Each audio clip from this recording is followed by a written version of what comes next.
Hello students, today we are going to talk about the subject informatics practices, class 11th. First chapter is hardware concept, and which the learning objective of this chapter is understand functional unit of computer, learn about the various input devices, learn about the various output devices, learn about the secondary storage devices, understand data and instruction flow using communication buses and ports. At the first, we going through the hardware concept. At the first, I would like to revise or retrieve from your memory. At the first, what is computer? Yes, you are telling right. Computer is an electronic device which performs the task given by us according to our sequential instructions.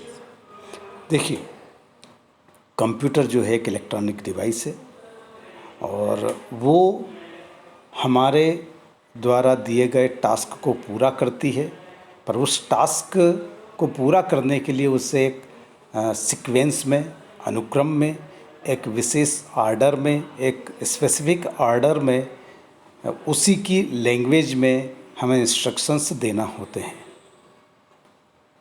तो computer वो काम बड़ी बखूबी से करता है। वो computer जो है data manipulation, mathematical operations, logical operations और प्रोसेस ऑफ द इंफॉर्मेशन, ये पूरा काम बड़े अच्छे से करता है। So, a computer is an electronic device that process input data and produce a result output according to the set of the instructions called program. Okay, so that is the what. However, a computer performs the basically 5 major functions irrespective of its size and make. First, computer का काम क्या है पहले ये समझ लें हम। It accepts data और instruction by way of input. सबसे पहले हमें जो इंस्ट्रक्शंस देता होते हैं सीक्वेंशियल, वो हम कैसे देते हैं? वो इनपुट डिवाइसेस के द्वारा देते हैं। It stores data. जब हम इनपुट कर देते हैं उस डाटा को वो स्टोर करता है। 2 काइंड्स मेमोरी होती है, primary memory and secondary memory, temporary memory and permanent memory. और रैम में करता है सबसे पहले, जब तक before saving. It processes data as required by the user. what is our requirement according to it, it processes data. ये data को हमारी रिक्वायरमेंट के अकॉर्डिंग प्रोसेस करता है। ठीक है ना। नेक्स्ट है it controls the operations of a computer. ये कंप्यूटर के ऑपरेशंस को कंट्रोल करता है।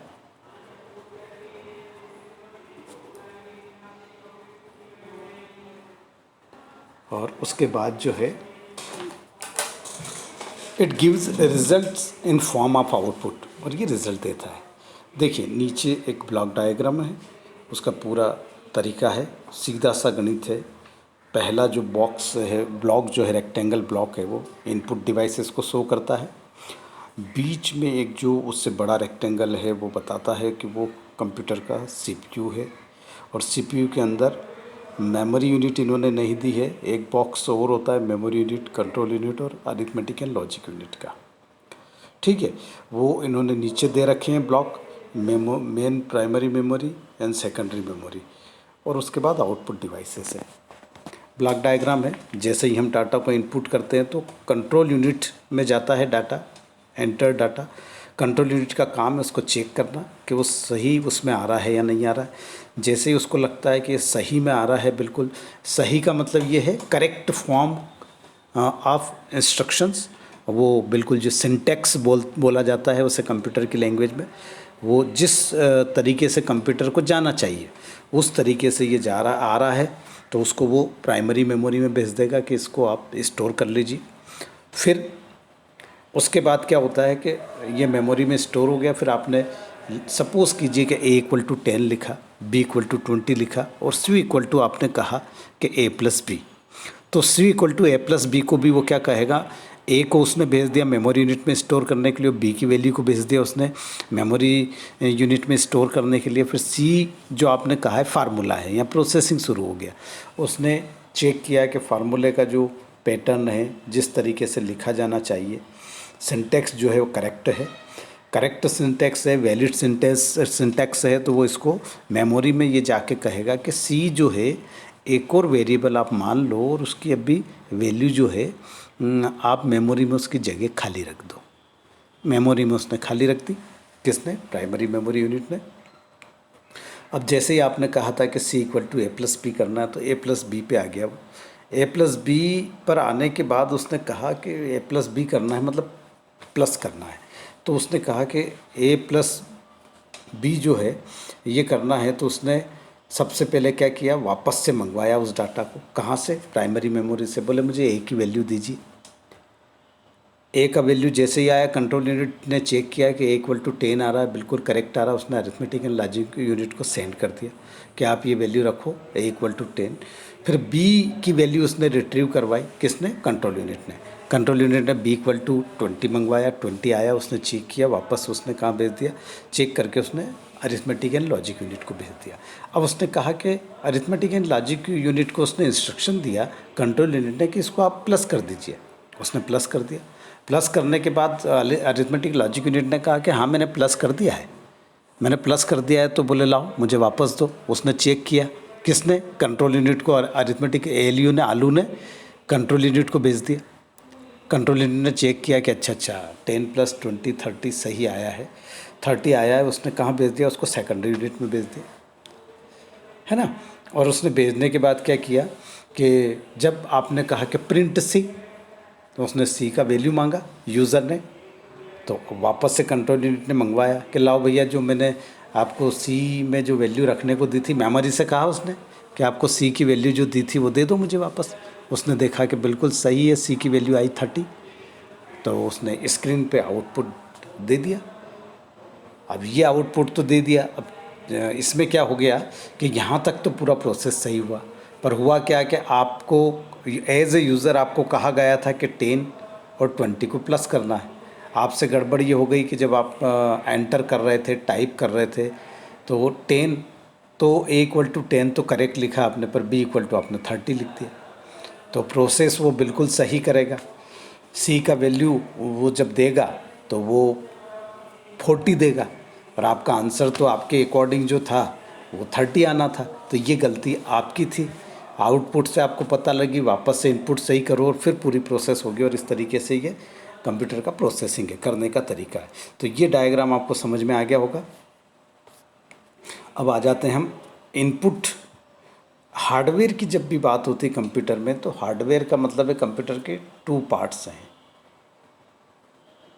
Hardware and software. Hardware which we can touch, the parts of the computer which we can touch. Computer के वो पार्ट्स जिनको हम टच कर सकते हैं वो हार्डवेयर कहलाते हैं, चाहे वो CPU के अंदर हो, चाहे वो CPU के बाहर हो। अब देखिए, जो एपारेल है, जो बाहर दिखने वाले हैं, माउस, कीबोर्ड, स्पीकर, मॉनिटर या LCD या LED, आपका CPU के अंदर आपका केबल और ये और प्रिंटर, ये सारी चीज़ें आप क्या कर सकते हो, ये टच कर सकते हो। अब जो CPU के अंदर है ना, मदरबोर्ड हो गया, प्रोसेसर हो गया, ठीक है, हार्ड डिस्क हो गई, DVD ड्राइव हो गया, FDD ड्राइव हो गया, ठीक है, SMPS हो गया, और पोर्ट्स हो गई, डिफरेंट पोर्ट्स हो गई, फैन हो गया, ठीक है, ये सारी चीज़ें इंटरनल है ना। मॉडेम हो गया, मॉडेम इनबिल्ट रहता है। तो ये जो चीज़ें ये हो गई आपकी क्या है, ये हार्डवेयर हो गए। पेरिफेरल कहते हैं जो बाहर जितने भी नज़र आते हैं कंप्यूटर के साथ अटैच्ड, माउस और ये सारी चीज़ें, वो सारा बाहर रहता है, उसको पेरिफेरल्स बोलते हैं। तो इनपुट डिवाइसेस में क्या आएगा, अब इसमें क्या होता है कि जब हम हार्डवेयर की बात करते हैं तो 2 काइंड्स ऑफ हार्डवेयर होते हैं, एक तो इनपुट डिवाइसेस, एक आउटपुट डिवाइसेस। अब इनपुट डिवाइसेस में by which we enter the data into the computer, वो सारी डिवाइसेस जिनके द्वारा हम कंप्यूटर में डाटा एंटर करते हैं वो इनपुट डिवाइसेस में आता है। इनपुट डिवाइसेस में क्या आ जाएगा, आपका कीबोर्ड, सबसे बेसिक जो है कीबोर्ड आ जाएगा, माउस आ जाएगा, है ना। फिर आपका माउस, कीबोर्ड, और उसके बाद लाइट पेन आ जाएगा, राइटिंग पैड आ जाएगा, कैमरा आ जाएगा, वेब कैम आ जाएगा, कैमरा आ जाएगा। ऐसी ये सारी चीज़ें इनपुट डिवाइसेस में आएगी। ठीक है, अब हम आ जाते हैं आउटपुट डिवाइसेस में। आउटपुट डिवाइसेस में सीधा सीधा है कि जिससे हम आउटपुट लेते हैं, सबसे पहले तो वीडियो डिस्प्ले यूनिट, वीडियो मतलब मॉनिटर आपका, जिसमें हम सबसे पहले जो है आउटपुट लेते हैं। फिर आपका आ जाएगा प्रिंटर, प्रिंटर और पेपर, और उसके बाद स्पीकर अगर आवाज़ लेना है तो। ठीक है, स्मार्ट बोर्ड, ये सब चीज़ें जो हैं ये आउटपुट डिवाइसेस में आएगी। ठीक है, तो ये हो गया इनपुट और आउट। अब जब कीबोर्ड की बात करते हैं तो कीबोर्ड जो होता है उसमें एक तो इलेक्ट्रॉनिक होता है, fully electronic, second semi electronic, semi mechanical, और थर्ड जो होता है वो प्योर मैकेनिकल। इसमें प्योर मैकेनिकल जो है वो सबसे बेस्ट है, सेमी मैकेनिकल भी इलेक्ट्रॉनिक प्लस मैकाट्रॉनिक्स के अकॉर्डिंग अच्छा है। और इसमें जो रिटकॉम कंपनी का जो माउस ये होता है कीबोर्ड, वो सबसे बेहतर होता है, गज़ब का परफॉर्मेंस होता है उसका। तो नंबर कीज़, अब इसमें जो कीबोर्ड्स होते हैं उसमें मोर देन 95 से लेके 118 तक कीज़ होती है, अलग अलग कीज़ होती है। इसमें F1 से लेके F12 तक फंक्शन कीज़ होती है, न्यूमेरिकल पैड होता है। ठीक है, फिर जो आपका है अल्फ़ाबेटिक कीज़ होती है, फिर कुछ स्पेसिफिक कीज़ होती है जिसमें इंटर आ जाता है, स्पेस बार आ जाता है ना, कंट्रोल अल्टर और ये सारा आ जाता है ऊपर। फिर up and down, page up, page down, फिर आपका उधर जो है स्क्रीन, प्रिंट स्क्रीन, और ये सारी कीज़ आ जाती है। ठीक है, ये कीबोर्ड है पूरा। देखिए, पहले कंट्रोल कीज़, ये है कंट्रोल वाली कीज़ है। फिर डायरेक्शन कीज़ है जिसमें चारों डायरेक्शन के एरो बने हुए थे। फिर न्यूमेरिक पैड है, न्यूमेरिकल की पैड है। फिर फंक्शनल की ऊपर दे रखी है। ठीक है, अब आ जाते हैं हम माउस पे। सेकंड जो इनपुट डिवाइस है वो माउस है। माउस में 3 बटन्स होते हैं और एक व्हील होता है। 2 बटन्स, पहले 3 बटन्स होते थे, लेफ़्ट, राइट एंड मिडिल, और उसके बाद फिर right button and left button, और बीच में क्या हो गया, व्हील हो गया। ठीक है, तो हमारे पास जो माउस है, पहले मैकेनिकल माउस होता था, मीन्स ट्रैकिंग बॉल माउस, उसके अंदर एक रबर का बाल रहता था और मैकेनिकल होता था, वो इधर से उधर कर्सर को घुमाता था। अब लेज़र वाला आ गया है इलेक्ट्रॉनिक माउस। अब इसमें एक बीच में व्हील भी आ गया जिसमें स्क्रॉल अप स्क्रॉल डाउन कर सकते हैं। ठीक है, फिर आ जाता है अदर इनपुट डिवाइसेस में लाइट पेन आ गया। आप जो लिखोगे इस पेज के ऊपर वो वहाँ स्क्रीन पे एज इट इज़ आएगा। ठीक है, फिर टच स्क्रीन हो गई। टच स्क्रीन मतलब स्मार्ट बोर्ड, आप हम जो काम कर रहे हैं वो टच स्क्रीन से काम कर रहे हैं, एंड्राइड आपके हाथ में भी ये देखिए ये टच स्क्रीन का काम है ये। ठीक है, ग्राफिक्स टैबलेट होता है, ग्राफिक्स, उसके ऊपर पेन से आप बनाते जाओ तो आपका डायग्राम उधर ऊपर बन जाएगा। फिर जॉयस्टिक होता है, वीडियो गेम्स खेलने के लिए जॉयस्टिक होती है। माइक्रोफोन होता है। OCR, optical character reader. Optical character reader वो है जो ऑप्टिकली उसको रीड करता है। एक मशीन होती है, आपने देखा होगा, बार पढ़ने वाली, और ये सारी, वो आप जब भी मॉल में गए हैं और वहाँ पे जो आपकी जो भी आप आर्टिकल या ऑब्जेक्ट या आइटम आप ख़रीद के लाते हैं, बाय करके लाते हैं, वहाँ पे जब पेमेंट करते हैं तो उसके एक मशीन रहती है, उसको वो उस पर स्कैन करता है और आपका वो कहता है कि पेमेंट करो। कंप्यूटर में उसका प्राइस चला जाता है और बिल बन जाता है। ठीक है, ये OCR हो गया। Scanner, any kind of the document, photographs and anything written material can be scan कर सकते हैं। उसको स्कैन करके ऐसा कैसा आपकी स्क्रीन पे आ जाता है, उसको एडिट कर सकते हैं। चलिए, फिर स्मार्ट कार्ड रीडर होता है। स्मार्ट कार्ड रीडर वो होता है कि आपकी जो भी वो है स्मार्ट कार्ड को पढ़ने वाला। ठीक है, बार कोड रीडर वही होता है। बार कोड जो होते हैं ऐसे बार्स रहते हैं जिसमें आपने देखा होगा मॉल वगैरह में भी यही चीज़ चलती है। चेक वगैरह पे जो चलता है ये OCR ऑप्टिकल कैरेक्टर रीडर होता है। बायोमेट्रिक इस बायोमेट्रिक सेंसर्स आप आधार बनाने गए होंगे, आधार कार्ड की अपडेशन के लिए आप गए होंगे, तो वहाँ पे एक मशीन है जिस पे हम स्कूल में भी हम करते हैं, आपका अंगूठा लगवाते हैं, उंगली लगवाते हैं, ये बायोमेट्रिक हो गया, सेंसर्स हो गए। वेब कैमरा होता है, वेब कैमरा आपने शब्द देखा है, बहुत सारे लैपटॉप में इनबिल्ट होता है, ठीक है। सेंट्रल प्रोसेसिंग यूनिट में आ जाते हैं। सेंट्रल प्रोसेसिंग यूनिट मीन्स आपका सीधा सीधा ये CPU है, और एक छोटा सा एक माइक्रो प्रोसेसर होता है, इंटेल का खूब चल रहा है, ठीक है। और उसमें अब जो सेंट्रल प्रोसेसिंग जो यूनिट है, देखिए हमने इनपुट आउटपुट यूनिट के बारे में बात कर ली। कंप्यूटर्स में input output unit, central processing unit, और उसके बाद अरिथमेटिक एंड लॉजिक यूनिट। मतलब सेंट्रल प्रोसेसिंग यूनिट में मेमोरी यूनिट होती है, कंट्रोल यूनिट होती है, अरिथमेटिक एंड लॉजिक यूनिट होती है, और नीचे जो होते हैं वीडियो होता है, वीडियो डिस्प्ले यूनिट। सो हम CPU के अंदर की बात कर रहे थे, इसमें कंट्रोल यूनिट है, अरिथमेटिक एंड लॉजिक यूनिट है, मेमोरी यूनिट है, ठीक है। कंट्रोल यूनिट का काम है, ये directs the sequence of the operation, सारे ऑपरेशंस का सीक्वेंस वो डायरेक्ट करता है। It interprets the instructions of the program, storage unit and the produces signals to execute the instructions. It directs the flow of data, and its instructions is the computer system. Arithmetical logic unit का काम है सीधे arithmetic operation. This unit is responsible for the performing the various arithmetic operations and addition, subtraction, multiplication, division, and relational operations such as the equal to, greater than, less than, and greater than, conditional operation ये पूरा करता है। Primary memory unit, random access memory होती है, RAM होता है, और read only memory ROM होता है। Random access memory temporary memory है, read only memory permanent memory है। Random access memory when we work on the computer, during this working the computer provides us RAM, वो हमको RAM जो है memory provide करवाती है, और उसी में हमारा काम चलते रहता है। पर इसी में अगर लाइट चली गई तो आपका किया हुआ काम वॉश आउट हो जाता है, और यही रैम, इसीलिए रैम को टेम्परेरी मेमोरी कहते हैं।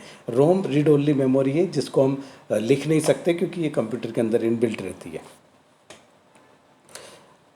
अब जो है ये भी SDRM DDRM, और ये जो है ये 2 तरह की रैम होती है। RC ROM, real read only memory is used to store the instruction provided by the manufacturer उसमें जो इंस्ट्रक्शंस देता है वो रोम के अंदर होता है।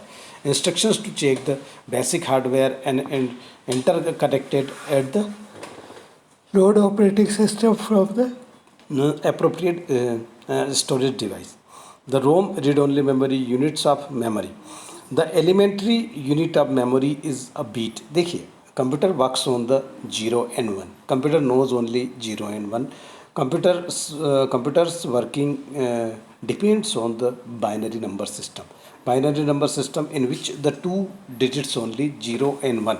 So 0 and 1 means single 0 and single 1 is called the bit. 4 bits make a nibble, and 8 bits make a byte. Okay, देखिए 1 kilobyte equal to 2 to the power 10 bytes equal to 1024 bytes. 1 MB megabyte equal to 2 to the power 10 KB equal to 1024 kilobyte. 1 gigabyte GB equal to 2 to the power 10 MB equal to 1024 megabyte. 1 terabyte equal to 2 to the power 10 GB equal to 1024 GB. 1 PB petabyte equal to 2 to the power 10 TB equal to 1024 TB. So that is the output devices. These are used to display the result on video display, or used to print the result. They can also be used to store the result. देखिए अब output devices में सबसे पहले आता है monitor. Monitor जो है video display unit में सबसे पहले टीवी, इट्स डिस्प्ले में भी the CRT cathode ray tube थी, फिर LCD हुआ, है ना, लिक्विड कंडक्टर, डायोड, प्लाज्मा और टच स्क्रीन। स्पीकर हो गए आपके। डॉट मैट्रिक्स प्रिंटर जो है इम्पैक्ट प्रिंटर है, और इंकजेट प्रिंटर जिसमें बबल वाली टेक्नोलॉजी है, बबल जेट प्रिंटर्स, मतलब इसमें जो इंक रहती है सियान, मैजेंडा एंड येलो, सिवाय एम के, ये 4 कलर होते हैं, 4 कलर की कार्ट्रिज रहती है, उस कार्ट्रिज में कलर रहते हैं, उस कलर में से वो ड्रॉपलेट्स गिरते हैं, वो ड्रॉपलेट्स से कलर प्रिंट होता है। Inkjet printer, laser printer, laser के थ्रू है, इसमें लेज़र ड्रम होता है जिसके ऊपर थर्मल इफेक्ट के कारण वो कार्बन पार्टिकल उस पर चिपक जाते हैं ड्रम के ऊपर, और उस पर से कागज़ निकलता है तो उस पर वो प्रिंट हो जाते हैं प्रिंटर्स। अब प्लाटर्स हो गए। प्लॉटर्स आर द वेरी जो ग्राफिकल प्लॉटर्स होते हैं वो डिज़ाइनिंग के लिए, फ्लैक्स वगैरह के लिए काम में आते हैं। कम्युनिकेशन बस, देखिए इन कंप्यूटर आर्किटेक्चर है, bus is the system that transform the data between the computer component और the between the computers. Address bus, this is the system of bus which is used to specify the address of a memory location. Data bus. This system of bus is medium which transfers the data from one place to another place. Control bus. This system of bus carries the signals that give the report about the status of a device. देखिए यहाँ पर MAR, MCR memory, CPU input ये सब दे रखा है, ये buses है। Communication port, communication ports क्या क्या होती है? सीरियल पोर्ट होती है। Communication port is the mounted in a slot on the computer for easy plugging, unplugging or the peripheral devices. Serial port. Through this port, the information travels in the outer bit and a time. देखिए ये हो गई आपकी serial port, जो आपकी monitor की रहती है वो सीरियल पोर्ट रहती है। पैरेलल पोर्ट ये रही, ठीक है, ये पैरेलल पोर्ट है। Port RJ45 port, this port is used to Ethernet connection, Ethernet connection can be used to between the computer and any network device के साथ है। RJ11 port, this port is for the connecting to the telephone line, telephone line से। USB port, अभी सबसे ज़्यादा चल रहा है USB पोर्ट, ठीक है। धीरे धीरे अब तो ब्लूटूथ वाला आ गया है काम। हार्ड डिस्क हो गया, hard disk secondary storage devices होती है। फ्लॉपी डिस्क हो गई, फ्लॉपी 2 टाइप्स की आती थी पहले। सबसे पहले इसमें मैग्नेटिक टेप्स वगैरह भी आते थे, कैसेट्स भी आती थी। और जो फ्लॉपी ड्राइव जो होती है सबसे पहले 5.25 इंच की, 5 इंच एंड 1/4, ओके, ये आती थी। और बड़ी उसमें 1.42 MB की थी वो। और उसके बाद ये दूसरी वाली जो आपको पिक्चर में नज़र आ रही है, ये 3.5 इंच की है फ्लॉपी, और इसमें जो 1.44 MB हो सकता था। फिर कॉम्पैक्ट डिस्क CDI, फिर मैग्नेटिक टेप, और फिर DVD आई, ठीक है, DVD। फिर USB ड्राइव आ गया, मेमोरी कार्ड्स आ गई, ठीक है। So this chapter has been finished, हमारा ये चैप्टर फिनिश हो गया है।